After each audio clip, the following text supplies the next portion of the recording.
एक रिपोर्टर का ना मैं बीपर सुन रहा था टीवी पर रिपोर्टिंग के दौरान, तो गलती से उसके मुंह से निकल गया इमरान खान, उसने नाम ले लिया इमरान खान, और अगले ही लम्हे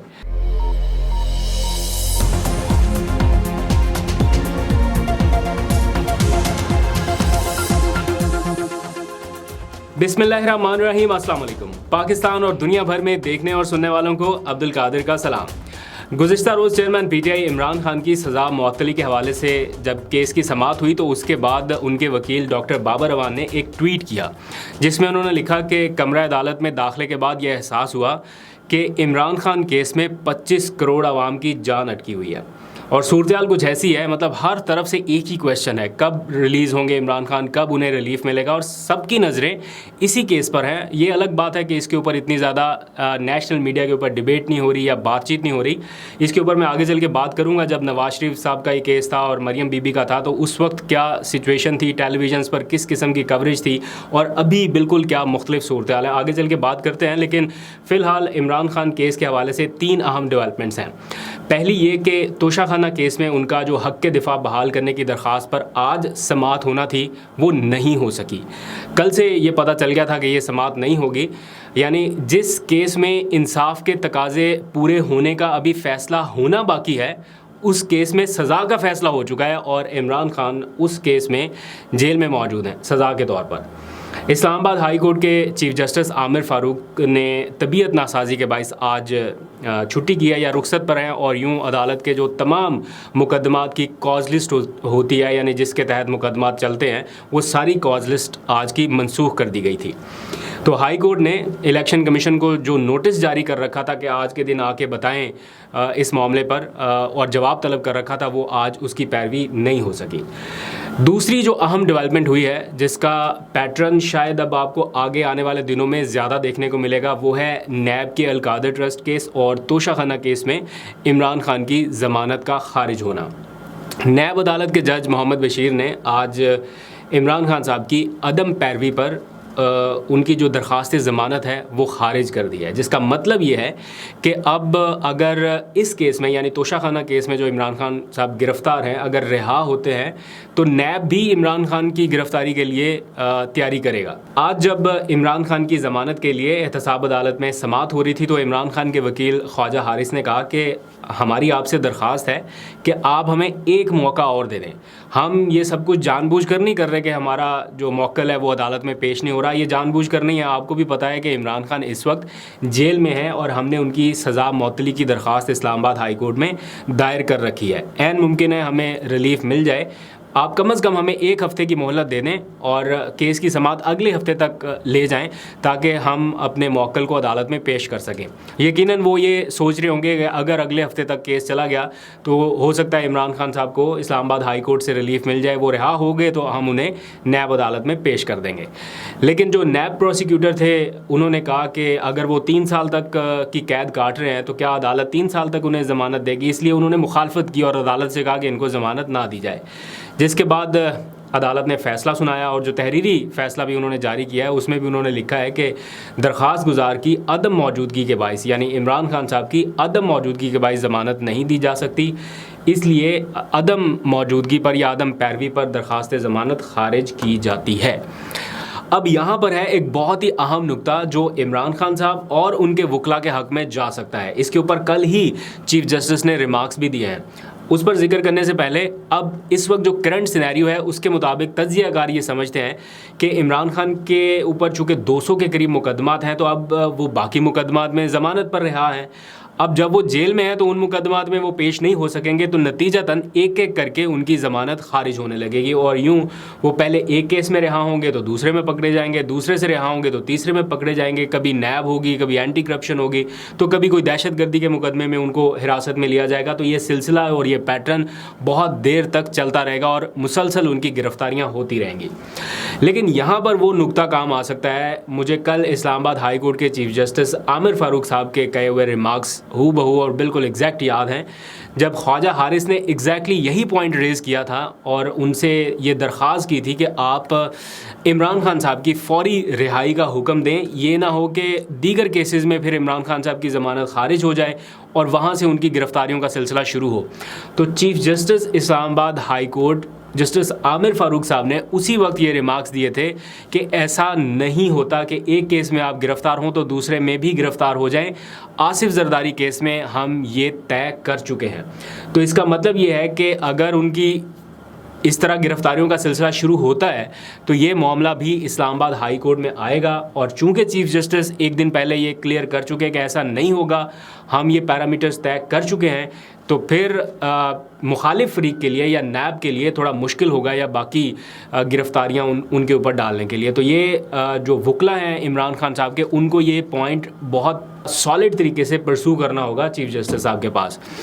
वैसे मैं ये सोच रहा था कि किसी एक शख्स पर, ये इमरान खान साहब भी अक्सर बात करते हैं कि 70 साल की ज़िंदगी में कोई मुकदमा ना हो और अचानक 6 महीने के अंदर अंदर 200 के करीब मुकदमात बन जाएं, और ऐसे ऐसे मुकदमात जो पहली पेशी पर ख़त्म हो जाने चाहिए थे। मिसाल के तौर पर ज़िले शाह कत्ल केस, भाई ज़िले शाह कत्ल केस में इमरान खान साहब का क्या लेना देना या क्या उनका हो सकता है? वो ज़मान पाक में बैठे हैं, ये वाक़या कहीं और होता है, उन्हीं का कारकुन मारा गया, उसी के ऊपर इमरान खान ने आवाज़ उठाई और मुकदमा भी उन्हीं के ऊपर हो गया।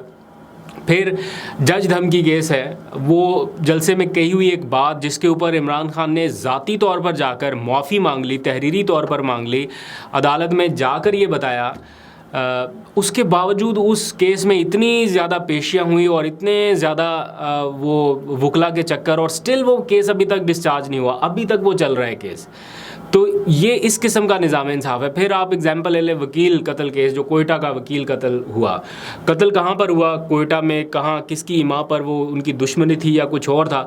वो एक ऐसा मुकदमा उन्होंने बनाया हुआ था इमरान खान के ऊपर जो पहली पेशी पर डिस्चार्ज हो सकता था, लेकिन इल्ज़ाम आ गया सारा इमरान खान पर कि जनाब वो इमरान खान की इमां पर हुआ। तो ये जो 200 मुकदमा चल रहे हैं, इसमें ना हो जाता, अगर इसी तरह होना था तो इमरान खान फिर सारे मुकदमा ख़त्म कराने के लिए यही तरीका अपनाते। तो ये तो सरासर बुनियादी तौर पर मैं समझता हूँ कि अदालती निज़ाम इंसाफ के साथ ही नाइंसाफ़ी है। इससे क्या हासिल होना है सिवाय इसके कि निज़ाम इंसाफ हमारा तनज़ली की तरफ जाता जा रहा है। मैंने स्टार्ट में आपको बताया जब नवाज़ शरीफ और मरीम नवाज़ एहतसाब अदालत में आया करते थे तो मैंने उस वक्त भी ये कार्रवाइयाँ कवर की हैं। ऐसा माहौल नहीं होता था, ऐसा नहीं होता था कि वो एक अदालत में आए, यहाँ से दूसरी में जाएँ, यहाँ से तीसरी में जाएँ और फिर चौथी में जाएँ। मतलब एक ही दिन में इमरान खान को ये सब कुछ फेस करना पड़ा। एहतसाब अदालत के केस अलग होते थे, डिस्ट्रिक्ट कोर्ट के केस अलग होते थे, इस्लामाबाद हाई कोर्ट के केस अलग होते थे, सुप्रीम कोर्ट में उनके वकला अलग जाते थे, फिर GIT के सामने अलग पेश होना होता था। तो एक दिन में ह्यूमनली ये सब कुछ इम्पॉसिबल लगता है जो उनके साथ होता रहा है, जो उन्होंने भुगता है। तो ये सारा कुछ। अच्छा, दूसरी बड़ी एक रीज़न ये थी कि जब नवाज़ शरीफ को सज़ा हुई, मरीम नवाज़ को सज़ा हुई, तो उस वक्त मीडिया का एक बहुत बड़ा हिस्सा, एक बहुत बड़ा सेगमेंट उनके साथ हमदर्दी के तौर पे भी सामने आ गया। टीवी टॉक शोज़ में हमने देखा कि उनके जो हामी एंकर्स हैं या रहनुमा हैं या जो पार्टी के लोग हैं, वो बल्कि जो इंसानी हकूक़ की तंजीमें थी उनके भी ओहदेदारान, वो भी आके टीवी पर आवाज़ उठाते थे और मीडिया पर ऐसी खामोशी नहीं थी जो इन दिनों में है। अभी तो है ना कि नाम भी लिया तो गुनाह कबीरा हो जाएगा, और वहाँ पर यह था कि टॉक शोज़ में और सुबह शाम बस यही चीज़ डिस्कस हो रही थी कि वो जेल में हैं, वो यहाँ पे हैं, उनकी तबीयत नासाज है, उनको यहाँ पे मुंतकिल करना है। और रिकॉर्ड का हिस्सा है कि इमरान खान की हुकूमत ने उन्हें बेहतर सहूलियात पेशकश की थी। वो AC वाली बात जो अमेरिका जलसे में हो गई, वो नहीं करनी चाहिए थी इमरान खान साहब को, मुझे भी लगता है वो पॉलिटिकल एक स्पीच थी, ना होती तो बेहतर था। लेकिन यहाँ पर उन्हें सहूलियात देने की पेशकश की गई थी। अच्छा, एक दिलचस्प बात सुने, एक रिपोर्टर का ना मैं बीपर सुन रहा था टीवी पर रिपोर्टिंग के दौरान, तो गलती से उसके मुंह से निकल गया इमरान खान, उसने नाम ले लिया इमरान खान, और अगले ही लम्हे उसने फ़ौरन से वो लाइन रिपीट की और इमरान खान का लफ्ज़ निकाल के उसने कहा चेयरमैन PTI। मतलब इस तरह का मामला है कि आप नाम भी जो है वो नहीं ले सकते। तो अब बताएं कि एक बंदा जेल में है, उसकी पार्टी की टीवी के ऊपर रिप्रेजेंटेशन नहीं है, कोई आके बातचीत नहीं कर सकता था, आज आके वकला थे, अब उनके खिलाफ भी कार्रवाइयाँ शुरू हो गई। तो पाकिस्तान में इस मामले पर आवाज़ें थोड़ी खामोश हैं, दबी हुई हैं, डरी हुई हैं, सहमी हुई हैं, और इस माहौल में बोलना वाकई बहुत मुश्किल काम है। मैं यकीन से आपको बता सकता हूँ बहुत मुश्किल काम है। लेकिन समहाउ कुछ लोग अपनी अपनी कैपेसिटी में कोशिश कर रहे हैं कि जितना हो सकता है मोहतात अंदाज से आवाज़ उठाई जाए। फिर इनलैंड पाकिस्तानियों के साथ साथ कुछ ओवरसीज़ पाकिस्तानी भी हैं जो अपने तय पूरी कोशिश कर रहे हैं। ऑस्ट्रेलिया में एहतजाज होने जा रहा है और भी मुख्तलिफ ममालिक में है, मतलब ये सीरीज़ एक तरह से चल रही है। कुछ दिनों पहले कनाडा में हुआ, फिर यूके में भी हो चुका, अब ऑस्ट्रेलिया में होने जा रहा है, यूएसए में भी हुआ। तो ये सिलसिला अब पता नहीं कब जाके थमेगा। तो पाकिस्तान को ज़रूरत है थोड़ी सी कूल होने का, थोड़ा कामनेस की ज़रूरत है पाकिस्तान को इस वक्त। हुकूमत ख़त्म हो चुकी है, स्टेक होल्डर्स को चाहिए कि थोड़ा सा आगे बढ़े एक एक कदम। जो मतलब मैक्सिमम बुरा क्या हो सकता है किसी के साथ कि वो जेल में चला गया, तो अब किसी को आप इतना दबाई जाएं, किसी को आप इतना दबाई जाएं। अब मेरा ख्याल है इसके बाद जो है वो ये सिलसिला थमना चाहिए और कहीं कोई बातचीत का सिलसिला शुरू होना चाहिए। ऑपोजिशन के साथ बातचीत का रास्ता कैसे आप बंद कर सकते हैं या रोक सकते हैं? जमहूरियत के लिए ऑपोजिशन बहुत ज़रूरी है, लेकिन जिस तरह की ऑपोजिशन आज हमने देखा, राजा रियाज साहब की तो बड़ी अच्छी ऑपोजिशन है भाई, उनकी मुलाकातें हो रही हैं, शहबाज शरीफ साहब से कोई डेडलॉक नहीं है, बेहतरीन मुलाकातें चल रही हैं। अपने नाम वो भी लेके आए हैं कि ये मेरे 3 नाम हैं जनाब, इनमें से शायद कोई वो बन जाए निगरान वज़ीर आज़म।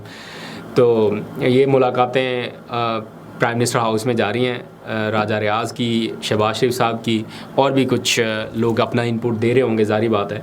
सादिक संजरानी साहब का नाम भी इस वक्त फ्लोट हो रहा है कि शायद वो बन जाएंगे वज़ीर आज़म। तो देखते हैं कौन होता है निगरान वज़ीर आज़म। लेकिन इसी दौरान इमरान खान के ऊपर मुश्किल वक्त अभी बरकरार है, लॉन्ग लास्टिंग नहीं है, लेकिन यह है कि एट द मोमेंट ये है, इस फेज़ से उनको गुजरना पड़ेगा और जितनी जल्दी गुजर जाएंगे उतनी जल्दी हालात थोड़े बेहतरी की तरफ जा सकेंगे। इमरान खान के बुकला की भागदौड़ जारी रहेगी, साथ साथ हमारी भी। आपको अपडेट करता रहूँगा। आज तक के लिए इतना है, बहुत सा ख्याल रखिए, अल्लाह हाफ़िज़।